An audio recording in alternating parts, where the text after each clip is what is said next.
Welcome to Lab 13, Configuring Shared Resources. If you did not watch the Setting Up Lab 13 video prior to this video, I would encourage you to do so. And at the end of the video, the steps for Client B will need to be repeated on Client C. So Lab 13 requires your Client B computer and your Client C computer to be running. Log into Client B as Oliver Cox.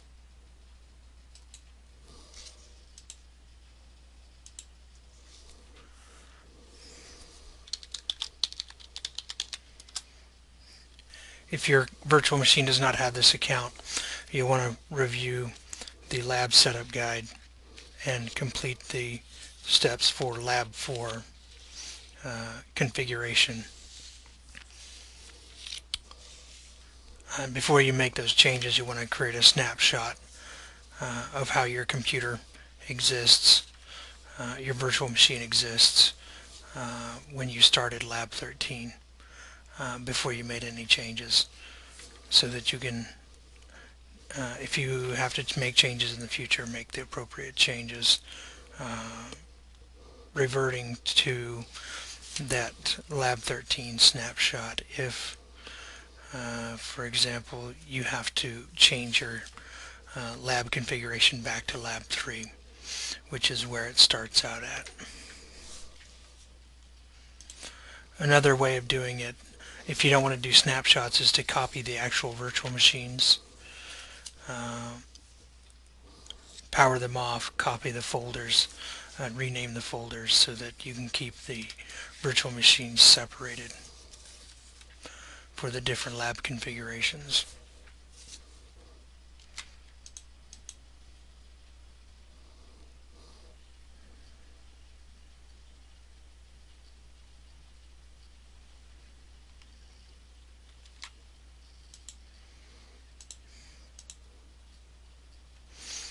It's still configuring my apps.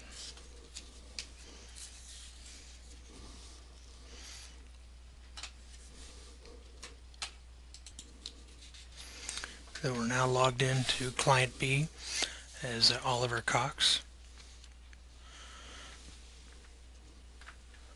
On the Start screen, click the desktop tile, which you'll see loaded already. On the taskbar, click the File Explorer icon. That's the icon here between Internet Explorer and the Windows Store.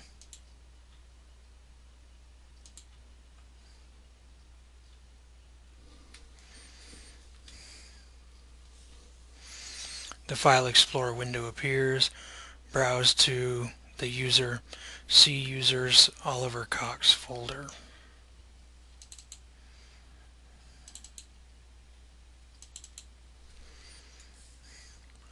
Right-click the Documents folder and choose Properties.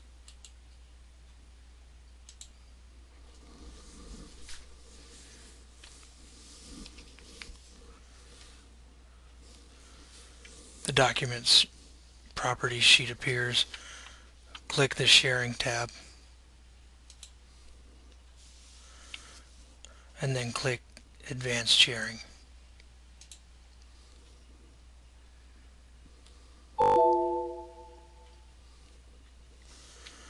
If your user is not an administrator, you'll have to type in a administrator account. Since I only have one administrator on my virtual machine, it's a student account. If you've set up Oliver Cox as an administrator, you won't see this message.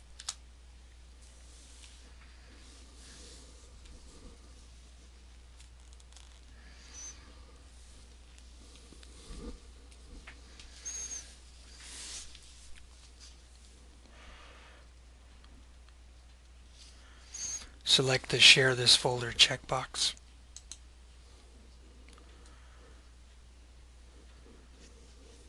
The document's value then appears in the Share Name text box.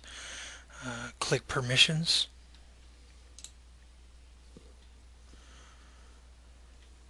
The permissions dialog box appears. Select the Everyone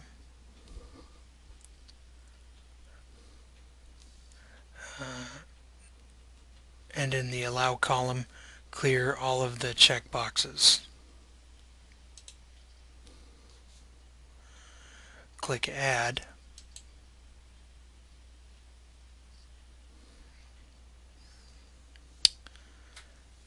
In the Object Names box, type Administrators.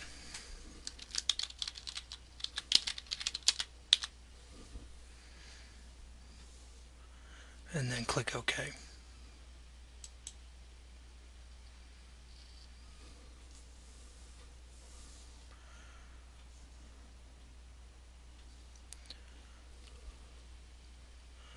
In the Permissions box, select Administrators. In the Allow column, select Full Control.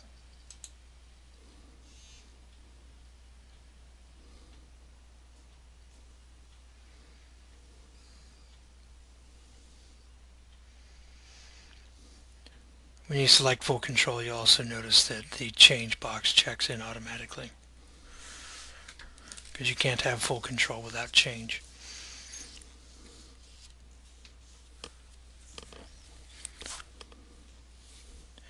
Add the Users group.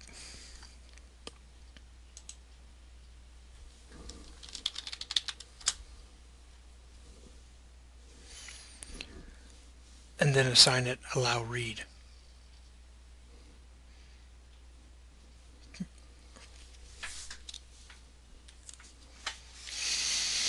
Which it starts off by default.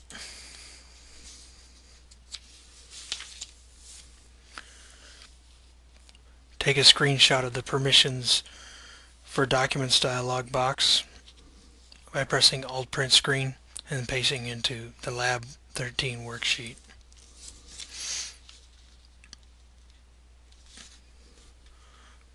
Click OK to close the Permissions dialog box.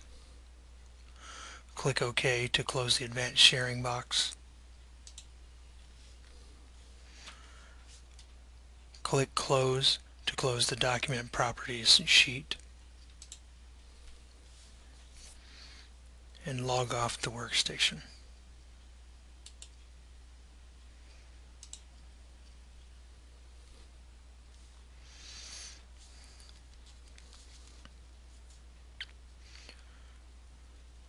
On Client C,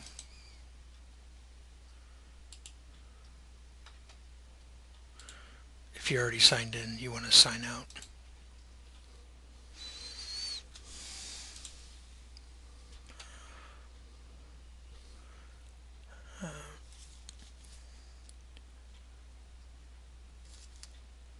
On Client C, log on using the local student account.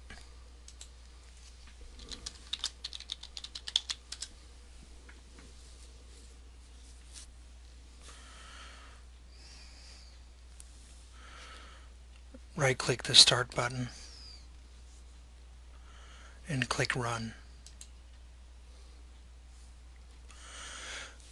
In the Open box, type / client B documents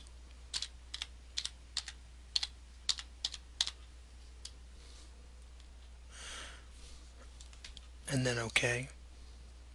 Click OK.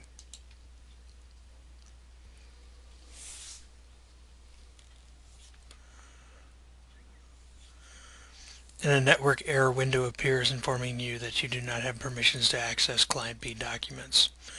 Take a screenshot of the network error window by pressing Alt Print Screen and then pasting the results into the Lab 13 worksheet.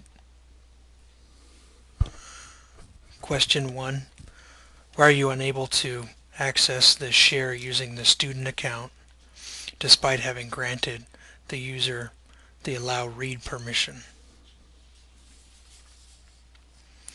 Question 2. Would the student user be able to access the share if you granted it Allow Full Control Share permission rather than Allow Read permission?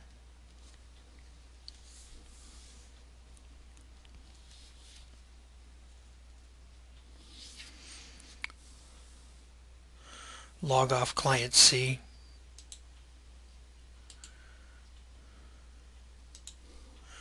and log in again using the client C Oliver Cox account.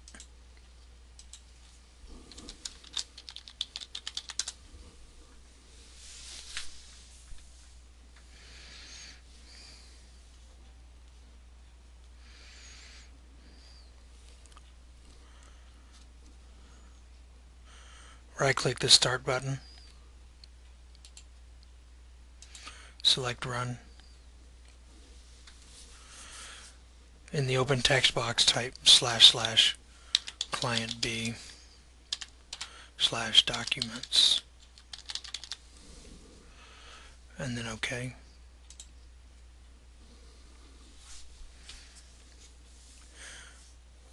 An Explorer window appears displaying the contents of the support folder.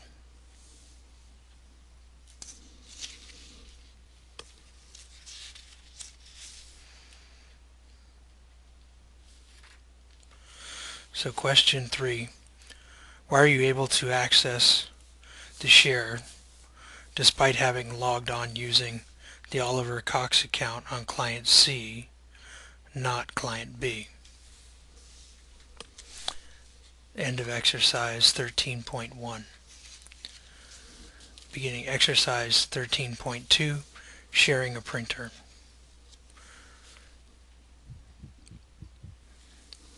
In this exercise, you will create a new printer and share it with network users.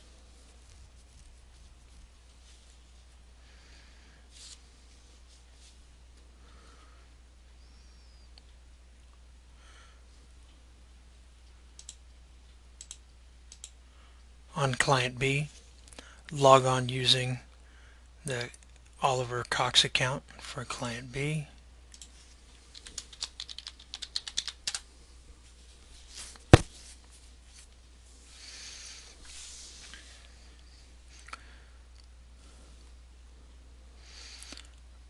Right-click the Start button.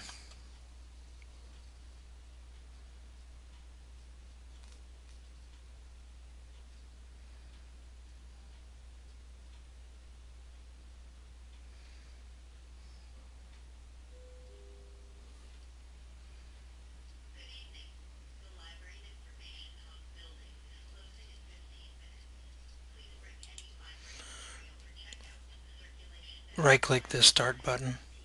Select the control panel.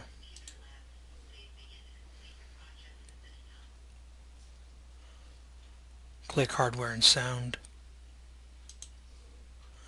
Click Devices and Printers.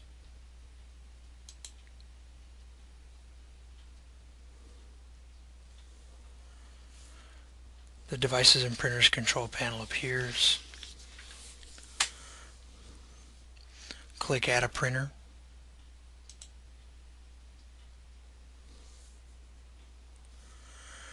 The Add Printer wizard appears and searches for attached print devices. When it finds none, a No Printers Were Found message appears.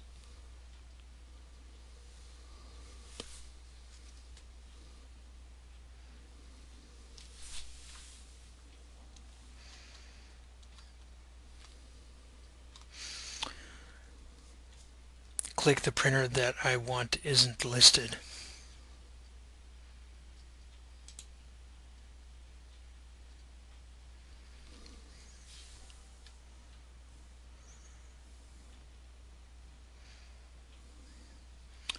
The Find a Printer by Other Options page appears.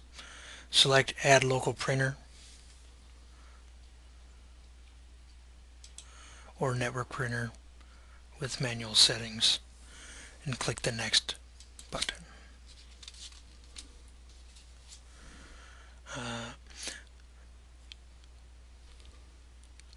Leave the radio button for use an existing port selected.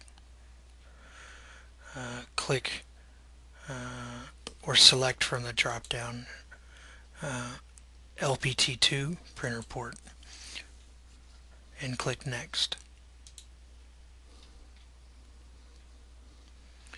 The Install the Printer driver page appears.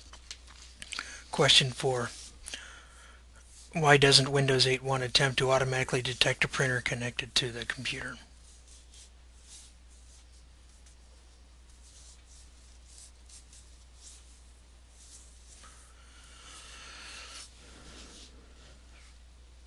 Moving on.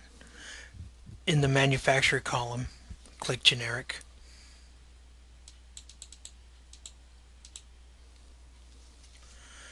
In the printers column, click MS Publisher, Color Printer. Click Next. In the printer name text box, type MS Color.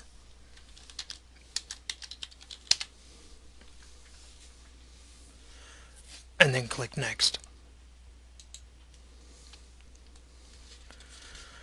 The wizard installs the driver and printer sharing page appears.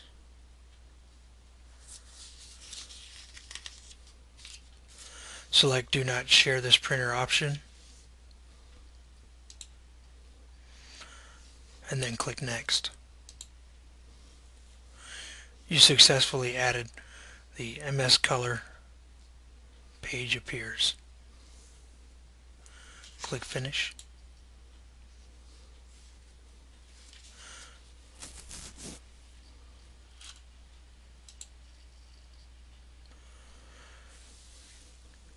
Take a screenshot of the devices and printers control panel displaying the new printer icon you created by pressing the All Print screen, and then paste the resulting image into the Lab 13 worksheet. Right-click MS Color and choose Printer Properties.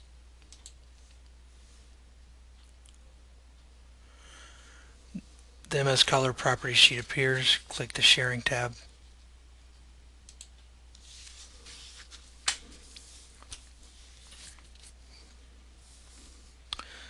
Select the Share this printer checkbox.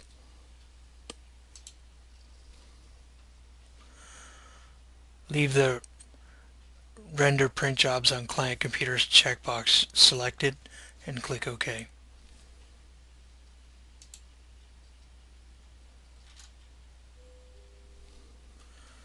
Question 5. How can you tell whether the printer has been shared?